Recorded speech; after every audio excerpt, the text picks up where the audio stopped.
Les désirables de la semaine, tout ce qui nous a fait envie, séduit et intrigué ces derniers jours.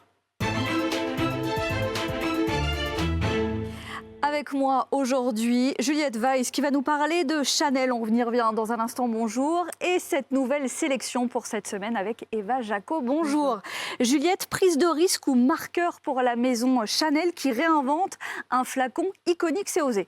Tout à fait. Alors, c'est surtout l'idée de réinterpréter une légende. Le Chanel numéro 5, un petit rappel, c'est un grand classique qui a été créé en 1921 par Gabrielle Chanel. Elle n'était pas seule, elle était accompagnée d'Ernest Beau, qui était le nez à l'époque de cette création iconique. Alors, Gabrielle Chanel, à l'époque, elle voulait créer un parfum pour femmes qui sentent la femme, résolument féminin, très floral. Ce parfum, il va s'inscrire comme une icône, comme une légende. Et c'est la première fois que la maison Chanel décide de réinterpréter le flacon.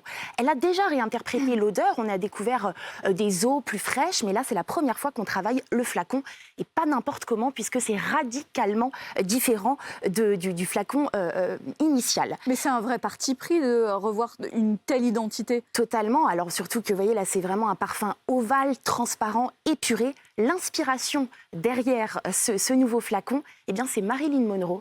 Une icône. Pourquoi Marilyn Monroe ? Eh bien parce que Marilyn Monroe, elle déclara en 1952 dans une interview qu'elle dormait nue, simplement vêtue de quelques gouttes de Chanel numéro 5. La légende était née. Et c'est Sylvie Le Gastellois, qui est donc la directrice du packaging de la création chez Chanel, qui s'est inspirée de cette goutte de Chanel pour créer un flacon ovale. Elle parle vraiment d'un flacon épuré qui tient dans la main. Il y a un côté très sensuel. On peut presque le porter près de soi. Il y a vraiment tout ce travail autour de ce design. Elle dit même, c'est une nouvelle façon de découvrir ce parfum iconique, une forme absolue qui se love dans la main. L'épure et la simplicité sont les valeurs portées par ce parfum. Est-ce que c'est l'occasion de parler à des nouvelles générations et peut-être au passage d'augmenter les prix C'est une façon de parler à la nouvelle génération. Ça, c'est une évidence. C'est une évidence, et surtout que c'est l'objectif principal en ce moment des marques de luxe, de se réinventer à chaque fois. Et alors, surtout quand on parle d'iconique, comme ça, c'est toujours un petit peu un challenge de retravailler les codes. Et alors, ce parfum, c'est intéressant de l'utiliser comme un marqueur, puisque il représente à lui seul les problématiques que l'industrie du luxe demande. La première, c'est gérer la transmission. Comment est-ce qu'on gère un petit peu cette transmission ? Il ne faut pas être trop en rupture, il faut maîtriser les archives. C'est ce que fait parfaitement Chanel en utilisant l'idée de la goutte. Marilyn Monroe, on travaille là-dessus. Maîtriser la rareté. Le flacon, il est en édition limitée, évidemment. Et maintenir une stratégie à long terme. On fait ça pour pouvoir séduire les plus jeunes. Puisqu'Audrey, l'eau de Chanel, c'est l'eau numéro 5. L'odeur est légèrement différente. On a une odeur fraîche, une odeur plus contemporaine. Donc, si le flacon a été retravaillé, la fragrance aussi. On veut parler à quelque chose de plus jeune, des codes plus légers, moins ancrés dans quelque chose de très du côté des archives. Exit les mères et les grands-mères pour le Chanel numéro 5. C'est une affaire de génération. Là, c'est la nouvelle génération. Merci Juliette. Avec cette semaine aussi la sélection d'Eva Jaco pour la 3e année de son opération French Touch aux Galeries Lafayette. C'est Ami qui prend ses quartiers aux Galeries Lafayette pour cet été.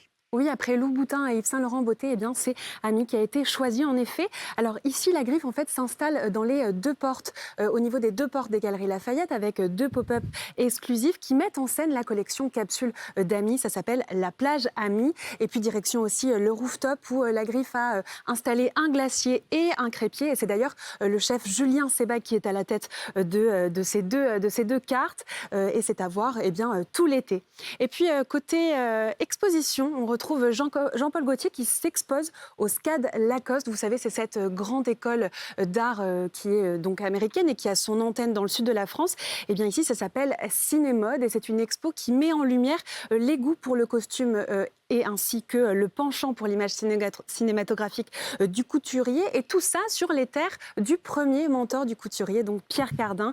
C'est une exposition qui a été orchestrée par le couturier lui-même en collaboration avec la Cinémathèque française. Alors on retrouve des robes haute couture, des corsets, mais aussi des costumes légendaires. Tout ce qui a inspiré véritablement Jean-Paul Gaultier, notamment les décors du film, les costumes du film Blow Up, et puis toutes les icônes également, Marlène Dietrich, Catherine Deneuve ou encore Brigitte Bardot. Vous découvrez les images si vous nous suivez à la télévision. Et puis justement, on a un nouveau rendez-vous, ça n'en finit pas. On a eu The New Look, on a eu Cristobal Balenciaga, Becoming Karl Lagerfeld. On connaît, ça y est, la date de la diffusion de la nouvelle série dédiée à la haute couture. La Maison, un casting 4 étoiles. Oui, La Maison, eh bien, ce sera le 20 septembre prochain sur Apple TV.